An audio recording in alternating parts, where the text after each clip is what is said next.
Okay, this video is going to be a bit of a longer one. I'm working with a city tile set, which you'll see here. This is the base template I started with, and I'll go through some of the tile variations that I used. Just different blockages on the left and the right, the top, the bottom, some variations in the center. So this here is the tile that I started with. Right now it's got this building that's off in the corner, but if you were to tile this across the plane, you'd see it's just one building in the center of a field of tiles. So anyway, here it is in RPG Maker. I've laid this out as a 3x2 map, just using a variety of these different tiles. So I'll fire it up in-game. I'll just walk around a bit so you can see what it looks like. Now I've done a bit to add some animations and some lighting effects to make this look a bit better, and I'm going to go through that later in the video.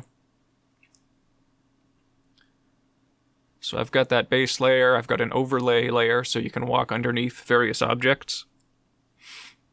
I've got a building over here that's on a bit of an angle, just for some variety. Lots of animated grass. Oh, we got a building on fire over here. Probably too many leaves coming out of that tree. So we can walk beneath this stuff, we can walk in here. But a problem that we have is that there's just way too much empty space in the middle. But I did that intentionally, and I'm going to get into why there is so much space there later in the video here. Okay, back into RPG Maker. I've just really crudely blocked off unwalkable areas with some random tiles. There are better ways of doing that, but it was just a rough solution. Alright, so I'm going to open this up in Photoshop now. Okay, well this is the map as it is right now. The underlayer and here's the overlayer. All the stuff that the character can walk underneath. Right, so over to Photoshop. I'll go through the layers I've got here. This is the base layer with all the tiles arranged. I'll just cut them out so you can see how they're positioned properly.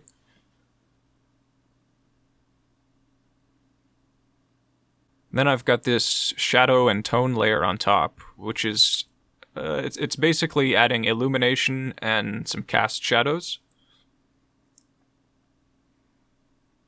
And I chose to do this afterwards instead of baking it into the original tiles, because I was thinking I might want to reuse the original tiles for maybe another city design, but maybe I'll cast the shadows in a different direction or have different illumination schemes, just so that I don't have to worry about that later on. Here's what the shadow and tone layer looks like on its own without the tiles underneath. It's kind of a garbled mess without the tiles. Right, so I was talking about this huge amount of empty space that you saw when I was walking around when I was running the test. And that's what this custom folder here is for. Right now it's empty, but I'm going to fill it up with a lot of objects. So the idea being in the center, in all this empty space, I'm going to customize this map with barrels, objects, plants, trees, maybe like a marketplace, so that I could, say, reuse this map or variations of the map, but always have a very different custom layer. Because as you can see here, there's a lot of repetition going on. This building is the same on the right as in the center, and we want to avoid repetition as much as we can with some tricks. Now, in some areas, I haven't actually finished all the shadows on the shadow layer, and part of the reason for that is I still have to add shadows onto all of this stuff on the custom layer once I put that in there. So I just put down some of the rudimentary stuff on the shadow layer for now, just so that it makes sense when I'm showing this here. Really, I should wait until I put stuff on the custom layer before doing any of that. Alright, so here's some of the pixel art I made over the last few weeks. I'm going to make use of that to fill in some of this space. So I'm thinking maybe a marketplace or, yeah, probably some market stands or something like that. Maybe a fountain or something. Alright, so let me just turn the grid on. Okay, there we go. 48 by 48 grid. Right, so we've got this entrance down here, and I figure we'll put some market stand up in the corner. But we probably want to cover some of this entrance in a bit of dirt. There's lots of people will walk through here. So it'll look a bit more natural if we dirty up some of these tiles a bit. It'll look a little bit more lived in. But for now, let's get some barrels in here. So I'm noticing now that I actually have the overlay layer turned off, and I should turn that back on again so I don't have to worry about the custom layer going on top of anything. There we go.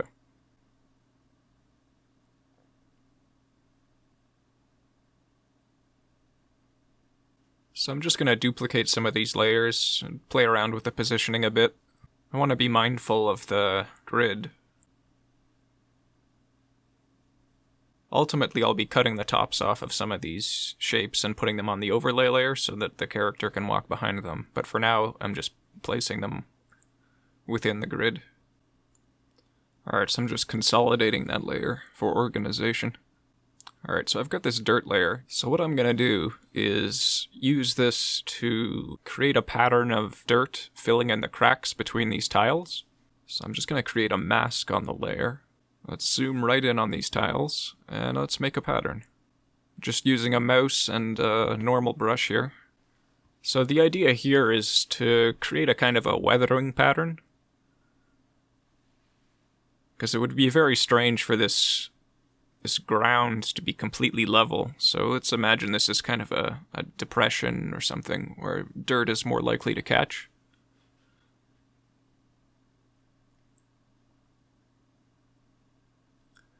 And at this point it's kind of this bright sandy color, but we can easily change the color and the tone later on. Right now it's more about just building a pattern into the tiles. It's looking okay. It's probably too bright. You can see I did some of this same kind of thing over here by this bridge thing. Alright, so at this point I'm going to speed through part of the video here, because I spent a long time just fiddling around with this until I got something I liked.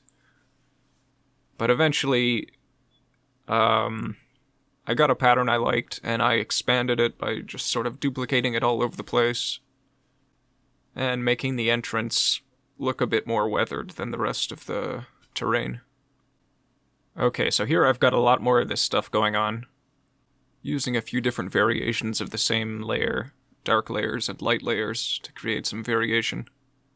Alright, let me just consolidate all of these dirt layers together to one big field. So I'm just going to erase some of the edges to clean it up a bit. Let's try changing the tone of one of the layers too. Just darken it a bit. Yeah, that looks a bit better. You can tell there's a tile pattern underneath, but it's just so much dirt on it now. It really looks a lot more worn and weathered. And if I wanted to, I could just sort of keep doing this kind of thing all over the rest of the map. And there should be enough texture to work with on these layers that I've created, these dirt layers, that I won't really have to create anything new or draw anything. It'll just be a matter of copying some patterns. Alright, so with that out of the way, I think now I was talking earlier about making a kind of a market stall or something, like a fruit stand or something like that. Now I don't actually have anything like that in any of the pixel art I've made so far, so I'll have to cobble something together. So let's just make one of those right in the middle, and I'll find a place for it afterwards. Okay, let's put this thing together. So I've got this wooden panel, but I'm gonna cut it in half. We'll create a bit of a table here.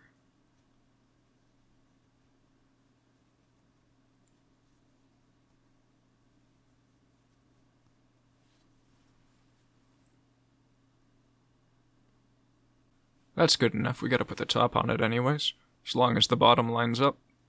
Alright, this should work.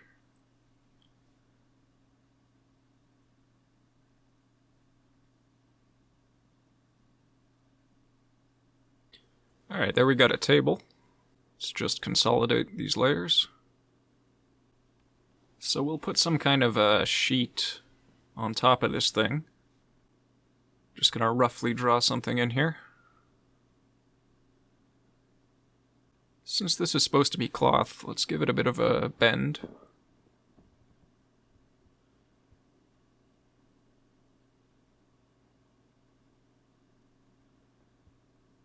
And maybe some kind of dangly bits hanging out the front and the sides.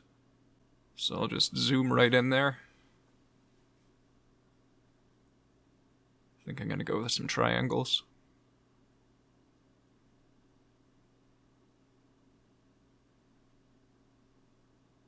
So I'll just copy these right across the front. Now right now this whole thing's looking kind of bland at the top because it's just a flat color, sort of white and gray. But I'll add in some texture in a moment. You'll see how this works. Alright, let me just consolidate all these layers. Otherwise I'm likely to lose track of things. Alright, that's all together. So what I'll do is I'll just duplicate this layer, lock the transparency, and set it to multiply. I'll just fill it with white. And then I'll build up some texture, pretty much in the same way I did with the dirt layer.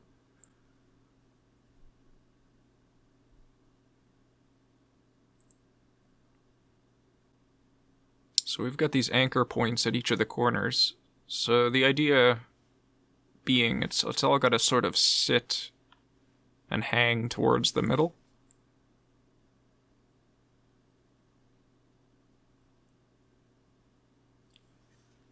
So I'll speed through this a bit, because it did take a bit of time to draw some of this stuff in. It's not very tricky to do, but it is a bit time consuming.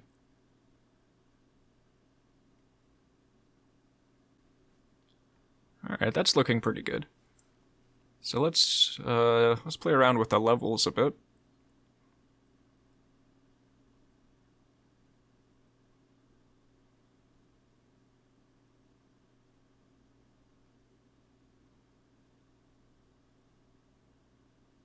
We gotta fix these tassels.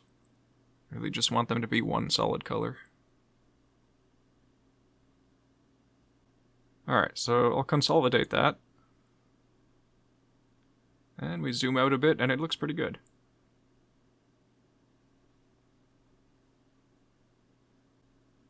Alright, but we want to create some further variation. So I'm thinking colored stripes. So we'll duplicate that cloth layer. We'll colorize it a bit. There's lots of different ways to do this. Alright, so I'm going to darken this a bit.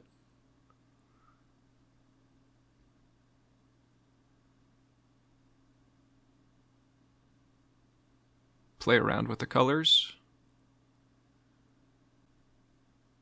Looking pretty good. So now we have those two layers. We have a colored layer and the original layer. So I'll create a mask on the colored layer. And delete some stripes.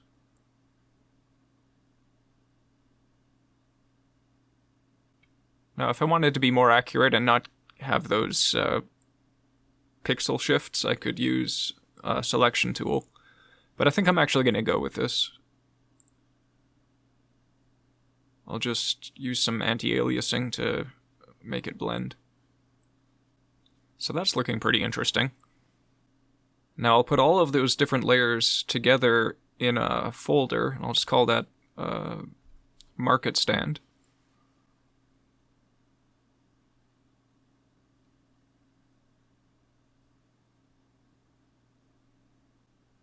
Alright, so now I can move them all around together.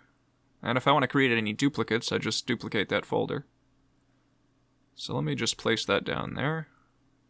Create a few duplicates and place them around. Now I should probably turn the grid on so that I line these things up properly. So spend a bit of time fiddling around with this, deciding where I want them to go. Alright, so a good thing about having these separated out like this is now I can go into any of these folders and change the color of the stripes very easily. And I'll make this one green. Yeah, that looks pretty good. So I'm thinking as I add more of these duplicates around, it actually might be, there might be too many of them. So I think I'm going to create yet another folder just to put these folders in. So by the time I finish making this map, I might have just dozens of these things. Now, I'll add a few more objects into the scene, just up by these market stalls here.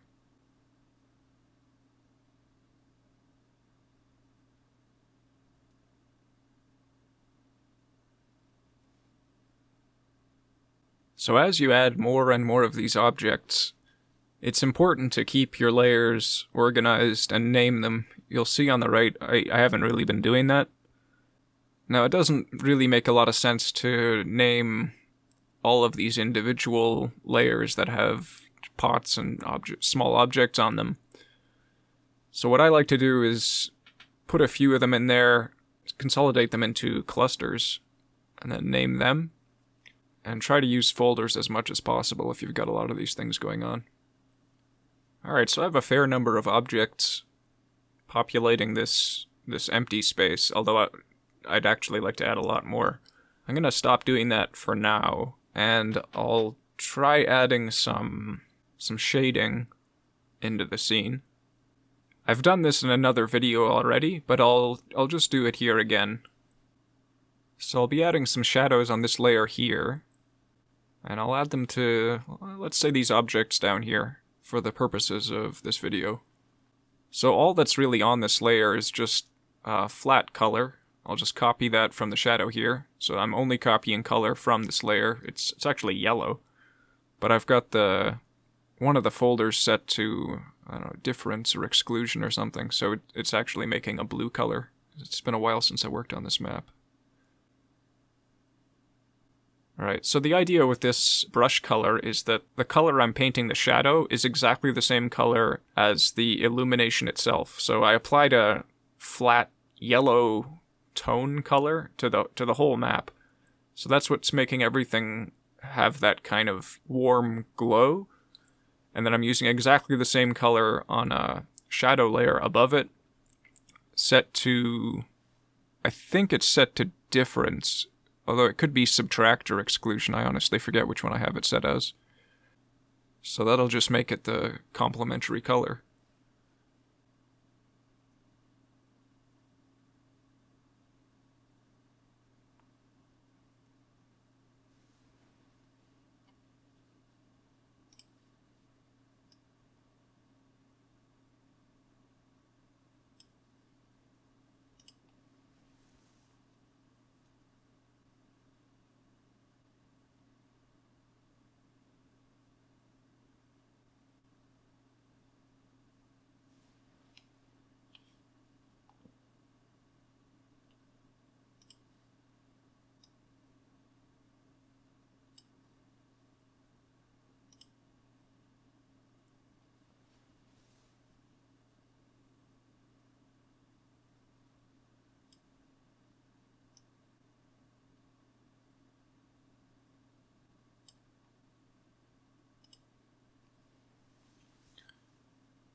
Alright, I think that's about it for all the shadows.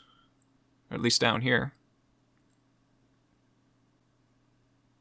I'll just turn these lines off. We'll see how it looks when we zoom out.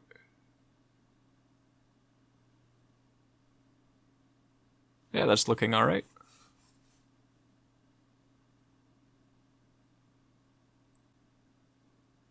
I think I'll end the video here. So thank you very much for watching. I hope this was helpful.